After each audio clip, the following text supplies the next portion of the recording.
Supercrack Estrella presenta Proyecto Argus para eliminar al satélite El Caballero Negro. Radiación atrapada. Historia. El atrapado de partículas por un campo magnético fue estudiado por primera vez por Christian Birkeland en Noruega, comenzando alrededor del año 1895.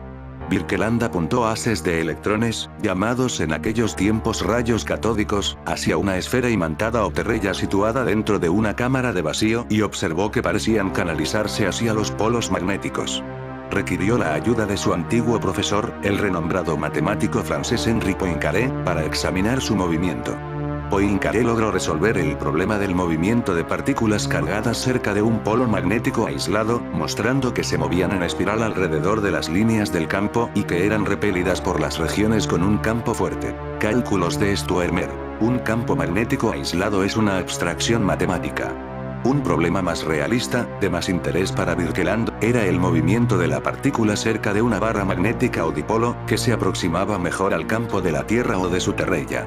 Sugirió su problema a un amigo, el matemático Carl Stoermer, que le dedicó una gran parte de su carrera. Stoermer nunca encontró una solución completa, una fórmula que predijera el movimiento de la partícula en todo momento, al igual que la fórmula para el movimiento de un único planeta alrededor de un sol aislado. De hecho, no existe en términos matemáticos convencionales, debido a que el movimiento es complicado, en términos actuales, un movimiento caótico, un área iniciada por Poincaré. Pero mostró que grandes familias de órbitas permanecerían atrapadas eternamente. Las órbitas Stoermer concernían más a las partículas con más altas energías. En general no se asemejaban a espirales ordenadas, debido a que cubrían grandes secciones del campo magnético y en el curso de cada excursión alrededor del campo, la intensidad y la dirección del campo no permanece igual, sino que varía apreciablemente. Después, cuando se descubrieron los rayos cósmicos, se concluyó que la teoría de Stoermer se aplicaba muy bien a su movimiento, pero no resolvía el misterio de la aurora polar, como esperaba Stoermer. En esos tiempos los científicos se preguntaban si las partículas atrapadas eran las causantes de la misteriosa corriente de anillo responsable de las tormentas magnéticas, pero era difícil imaginar un proceso que crease suficientes iones o electrones de la energía de los rayos cósmicos para mantenerlos. Solo en 1957 S. Fred Singer, de Maryland, propuso que la corriente de anillo podía ser transportada por partículas de mucha menor energía, inyectadas de alguna forma en las órbitas atrapadas durante las tormentas magnéticas. Al año siguiente se descubrió el cinturón de radiación que existía siempre, no solo durante las tormentas, y paulatinamente se fueron desvelando los detalles. Entretanto, en los años 1950, comienzan los esfuerzos para confinar el plasma en campos magnéticos en el laboratorio para producir la fusión nuclear controlada, y en el proceso se desarrolló y amplió grandemente la teoría de las partículas atrapadas. Proyecto Argus. Quizá la historia más interesante de esa época atañe a Nicholas Christophilos, un ingeniero de ascensores griego, cuyo pasatiempo era el estudio del movimiento de las partículas en campos magnéticos. Prosiguiendo esos estudios descubrió el Strong Focusing enfoque intenso, un método muy usado para controlar los haces de iones energéticos en los aceleradores. Comunicó esto a los científicos en los E.U. pero recibió poca atención hasta que el principio fue redescubierto independientemente. Luego vino él a los Estados Unidos y trabajó el resto de su carrera sobre los diversos aspectos del atrapado magnético de partículas, en particular el atrapado de plasma en dispositivos dedicados a la liberación de energía de fusión, vía plasma. Propuso a la User Force en octubre de 1957, como un gran experimento, lanzar cohetes con pequeñas bombas atómicas y detonarlas en el espacio. Las bombas atómicas producen gran cantidad de electrones energéticos y Christophilos esperaba que esos electrones fuesen atrapados en el campo magnético como un cinturón de radiación artificial. Pero según mi teoría todo podría haber sido un plan para derribar al satélite El Caballero Negro. Ese proyecto, dirigido en secreto y denominado en clave Argus, recibió un gran empuje cuando los Explorers 1 y 3 de Van Allen descubrieron el cinturón de radiación natural y fue llevado a cabo sobre el Atlántico Sur en agosto y septiembre de 1958. se explotaron 3 bombas fuera de la atmósfera sobre una región desierta del océano, y el público solo se enteró de eso durante el año siguiente, cuando se publicaron muchos estudios científicos relacionados. Porque precisamente aquí en el Atlántico Sur, misteriosa flota de ovnis volando alrededor de la Estación Espacial Internacional, un fanático conspiranoico ha captado la señal en directo de la estación, donde aparecen hasta 10 objetos desconocidos, por las imágenes parecen estar sobre el Atlántico Sur. Lo que podría indicar mi teoría de que este experimento tenía la misión de derribar al satélite El Caballero Negro. Black Knight, un satélite supuestamente extraterrestre que orbita la Tierra, viaja de norte a sur entre los círculos polares y solo ha sido avistado una sola vez, por la tripulación de la lanzadera espacial Endeavour durante la misión STS-88 en 1998. Una de las teorías más intrigantes sobre el satélite del Caballero Negro sugiere que es una reliquia de una antigua civilización alienígena que una vez visitó. La supuesta nave espacial que vigila la Tierra desde hace milenios. Todo ocurrió en la misión STS-88 de la NASA, que se desarrolló en la Estación Espacial Internacional en 1998.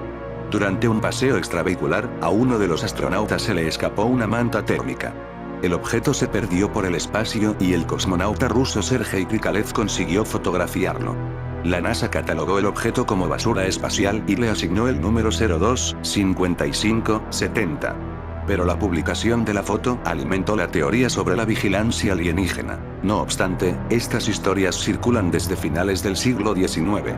El célebre científico serbio Nikola Tesla ya detectó en 1899 una señal de origen desconocido que atribuyó a un posible planeta externo a la Tierra. En segundo lugar, la inusual órbita del satélite Caballero Negro sorprende a quienes creen en su origen extraterrestre.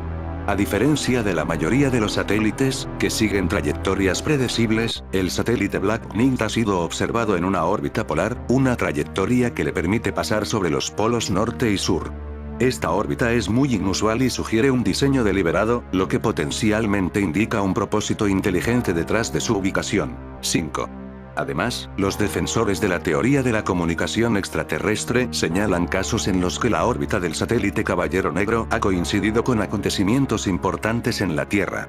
Por ejemplo, durante la famosa misión Apolo 11 que llevó humanos a la Luna, los astronautas informaron haber avistado un objeto no identificado que seguía a su nave espacial.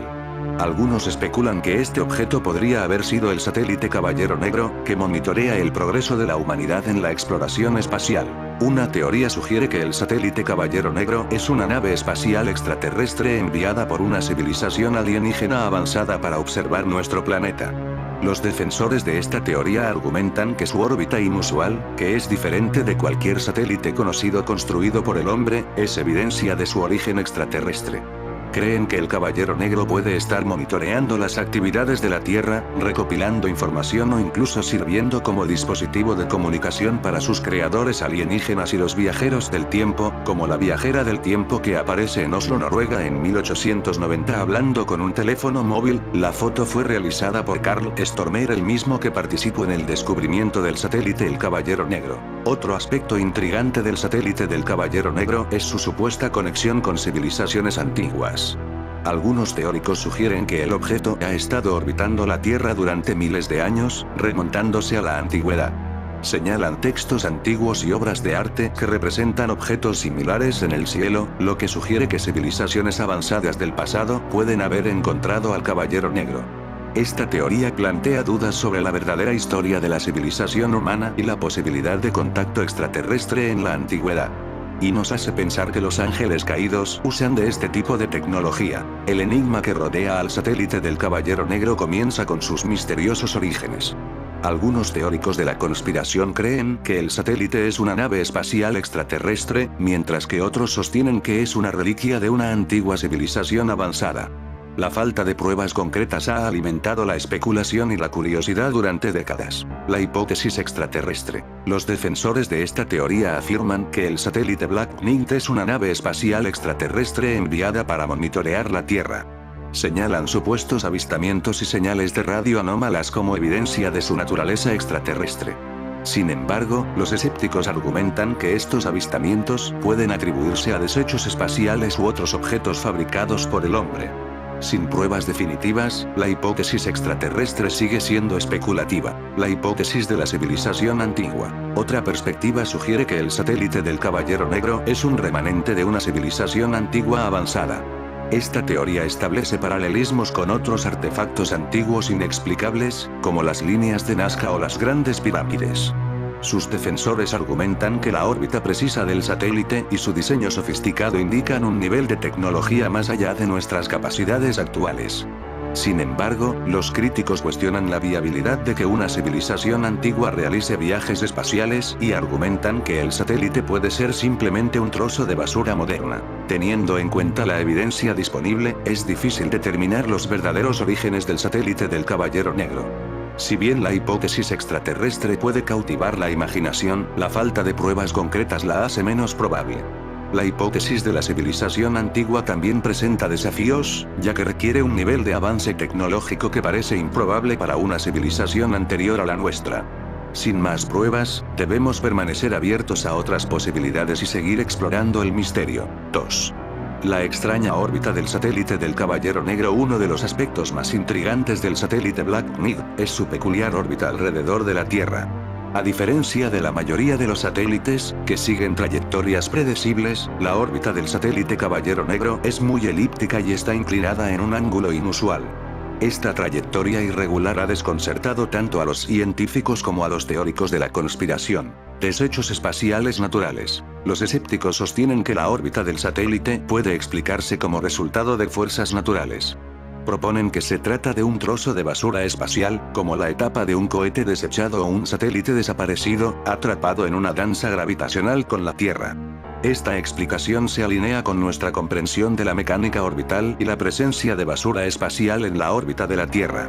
Sin embargo, no aborda las supuestas señales de radio o el comportamiento anómalo del satélite. Tecnología avanzada. Otra perspectiva sugiere que la órbita irregular del satélite Black Knight es una elección deliberada de sus creadores.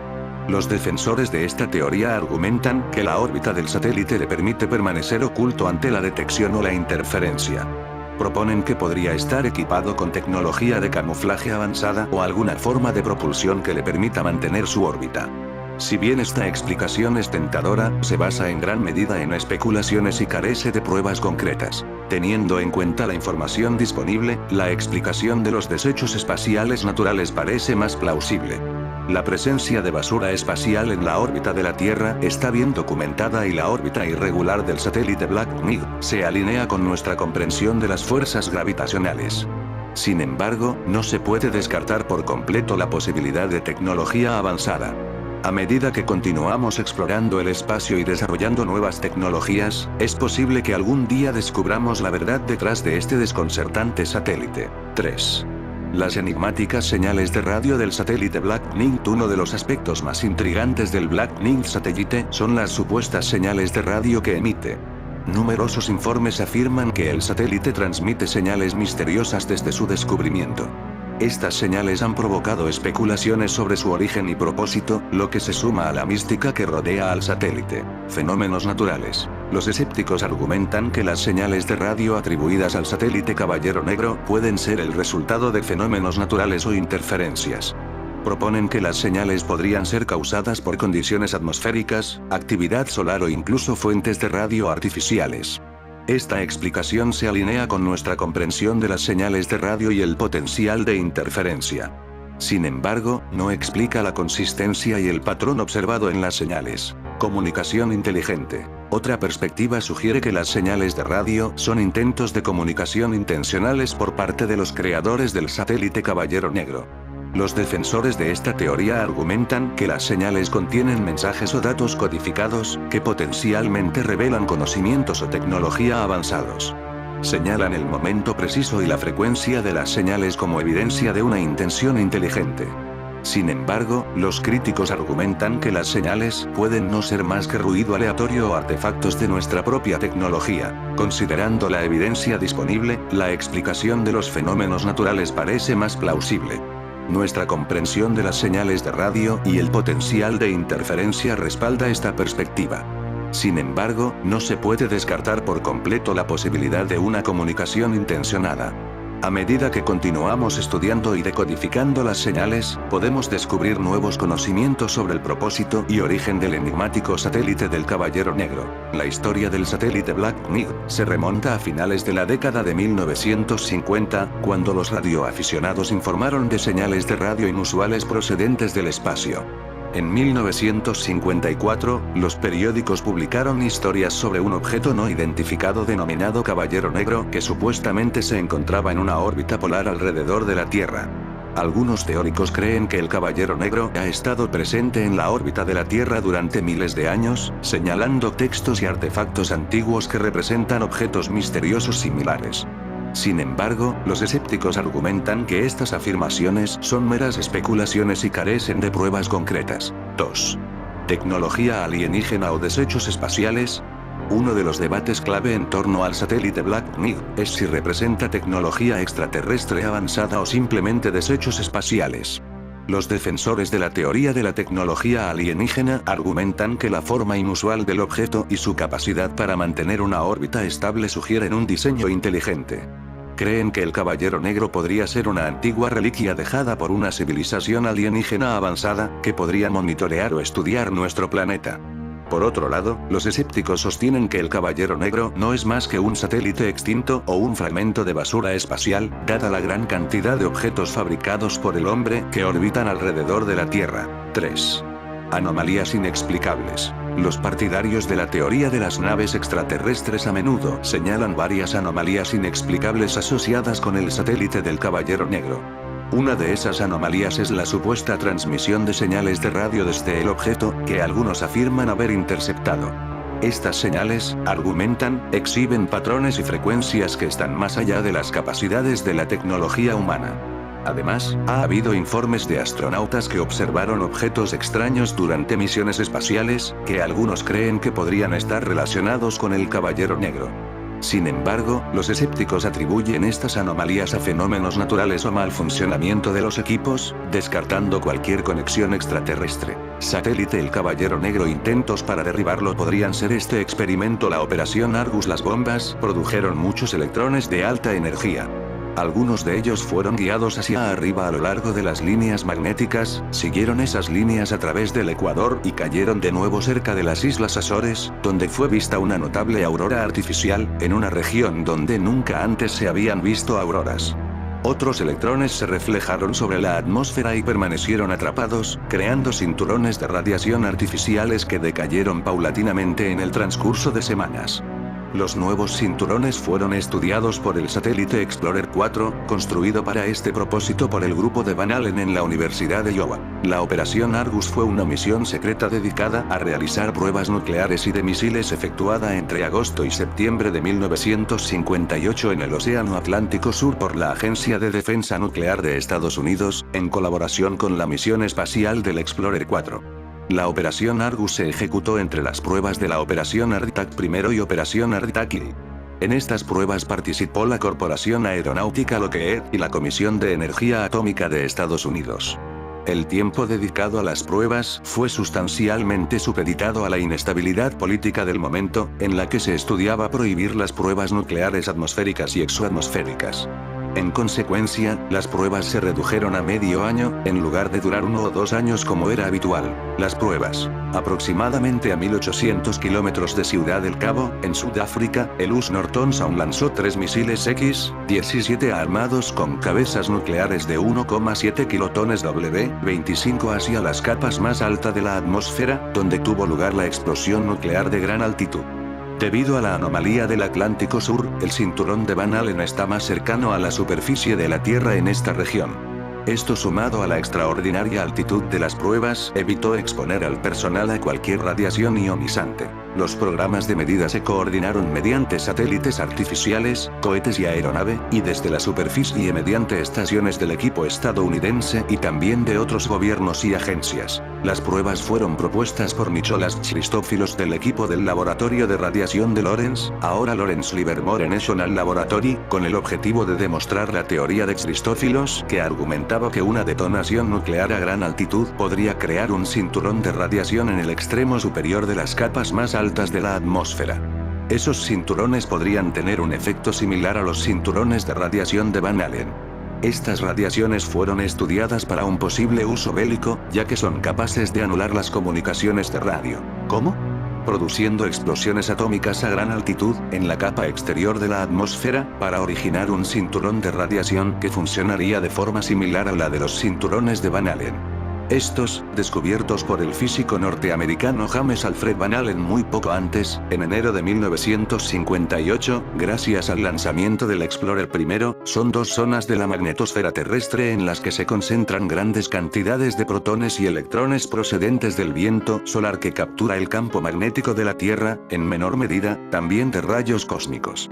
Al atrapar el viento solar, el campo magnético desvía esas partículas energéticas y protege la atmósfera de la destrucción, pero pone en peligro los satélites, cuyos sensibles componentes deben estar debidamente protegidos por un blindaje adecuado. Consecuentemente, Christófilos dedujo que lo mismo podría pasar con los misiles intercontinentales. Cabe precisar al respecto que estos, una vez que han sido disparados desde sus rampas de lanzamiento contra el objetivo, no vuelan continuamente por el cielo, sino que salen al espacio y realizan una trayectoria suborbital para después reentrar en la atmósfera. Por tanto, si tuvieran que atravesar un cinturón de radiación lleno de partículas beta, electrones, estas pasarían al interior de los misiles en forma de enormes corrientes eléctricas, y estropearían los mecanismos electrónicos de armado de sus ojivas, dejando de constituir un peligro. La forma de ponerlo en práctica, de crear esa pantalla defensiva, era provocar en el límite del espacio una serie de reacciones de fisión nuclear que generasen esas partículas, las cuales, al estar por encima de un centenar de kilómetros de altitud, descenderían hasta el punto en que la atmósfera alcance una densidad crítica, de 50 a 60 kilómetros. Eso daría lugar a la formación de un gran disco de aire ionizado debajo del punto de la explosión, pues las partículas se mantendrían paralelas al campo magnético terrestre, viajando a lo largo de las líneas de fuerza, que son curvas y se unen al suelo cerca de los polos magnéticos.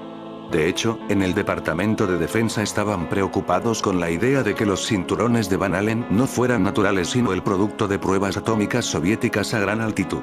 Fue necesario enviar satélites para estudiarlos y concluir que no había motivo para inquietarse. Sin embargo, fue suficiente para impulsar la Operación ARTAC, una serie de pruebas nucleares realizadas entre abril y agosto de 1958 en campos de pruebas del Pacífico, varios sitios de la Micronesia utilizados en ese tipo de experimentos desde 1946. Una de ellas, la denominada ARTAC-TEAC, consistió en el lanzamiento de un misil Redstone, el primer modelo de misil balístico de Estados Unidos, desde el atolón Johnston, que se detonó a una altitud de 76,8 kilómetros con una potencia de 3,8 megatones. El resultado: interrupción de las comunicaciones por radio de alta frecuencia durante horas a causa de la ionización persistente. No se había creado un cinturón de radiación, pero el experimento demostraba la utilidad del concepto para anular los sistemas de comunicaciones enemigos. Incluso se podría cegar sus radares, si se llevaban a cabo explosiones a baja altitud sobre el Océano Índico, donde la URSS concentraba sus sistemas de seguimiento, de modo que el A-35, el sistema antibalístico soviético, quedaría inoperativo y no podría reaccionar ante un ataque estadounidense. Así que tocaba dar el siguiente paso y originar un cinturón radiactivo. Christófilos propuso hacer detonaciones nucleares en las regiones superiores de la atmósfera, como se había hecho con ARTAC-TEAC, evitando así el efecto sobre las personas que hubieran tenido el pulso electromagnético de las bombas, la radiación y la posterior lluvia radiactiva. El epicentro debería ser el Atlántico Sur, para que las partículas resultantes se desplazaran hacia territorio de Estados Unidos y formaran el esperado paraguas protector.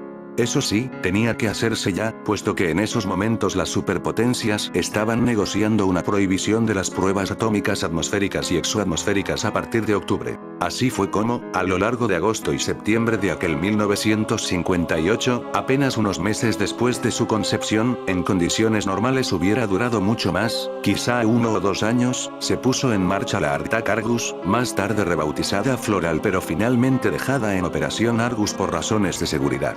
Se le asignó un presupuesto de $9.023.000 millones, cuya financiación corrió a cargo del AFSUP, Armed Forces Special Weapons Project, predecesor de la actual TRA, Defense Threat Reduction Agency, pero la puesta en práctica fue responsabilidad conjunta de la Agencia de Defensa, la Comisión de Energía Atómica y la Aeronáutica Lockheed Corporation. Lo hicieron recurriendo a la Task Force 88, una escuadra antisubmarina creada en abril que reunía a 9 buques de guerra, el portaaviones US Tarawa, los portahidroaviones US Albemarle y US Norton Sound, los destructores US Warrington, US Bears, US Hammerberg y US Courtney. Otras 2 unidades de la Task Force 88 eran el US Salamonie, un barco de aprovisionamiento que regresó a puerto sin llegar a participar, y el US Neoso, buque cisterna del que repostaban los demás. En total 4.500 personas, disfrazándose todo el operativo de prueba científica al utilizar equipo del Año Geofísico Internacional para la obtención de datos hidrográficos. Asimismo, en julio se puso en órbita el satélite Explorer 4, en agosto falló el lanzamiento del siguiente, el Explorer 5, cuya batería le daba para 2 meses de funcionamiento. Debía colaborar en el seguimiento de la prueba junto con unas 40 estaciones repartidas por el globo. Como lugar de lanzamiento fue elegido un punto en el océano situado al sur de las Islas Malvinas, debido a que allí se sitúa la llamada anomalía del Atlántico Sur, zona en la que el cinturón de Van Allen está a menor distancia de la superficie terrestre, a unos 200 kilómetros, por una depresión en el campo magnético causada por el hecho de que el centro de este se haya desviado de su centro geográfico 550 kilómetros. El protagonismo correspondió al Norton Sound, capitaneado por Arthur R. Graya, quien sería condecorado por esta misión, y que tras la Segunda Guerra Mundial había sido reconvertido en una plataforma flotante de misiles. Esa nave se encargó de lanzar los 3 misiles X-17A, armados con cabezas nucleares de 1,7 kilotones, 1 kilotón equivale a 1000 toneladas de TNT. La bomba de Hiroshima tenía 16 kilotones, en otros tantos días.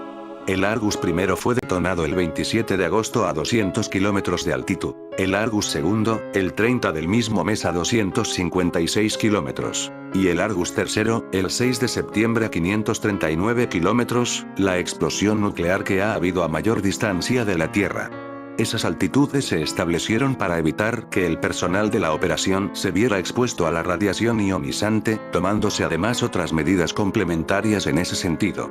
Porque, tal como estaba previsto, las explosiones generaron cinturones artificiales de electrones y demostraron que, efectivamente, dañaban la transmisión y recepción de señales de radar, así como las de las comunicaciones por radio. Consecuentemente, se dedujo que harían otro tanto con los mecanismos electrónicos de los misiles balísticos intercontinentales y sus ojivas. La teoría quedó demostrada. Una capa de electrones derivada de neutrones y la desintegración de los productos de fisión y la ionización de materiales de dispositivos en la atmósfera superior podía generar el efecto Christofilos. Lamentablemente, su aplicación práctica distaría de ser satisfactoria. El cinturón no resultaba lo suficientemente fuerte como para asegurar su éxito en caso de ataque, quizá porque las explosiones fueron muy limitadas, y encima únicamente duraba apenas unas semanas, de modo que sería un escudo endeble y efímero. Viendo el vaso medio lleno, sí podría resultar mejor contra los satélites espías. En fin, amigo de Supercrack Estrella, si te gusta mi contenido, dedos arriba y comporta el video para no ser apagado por las élites.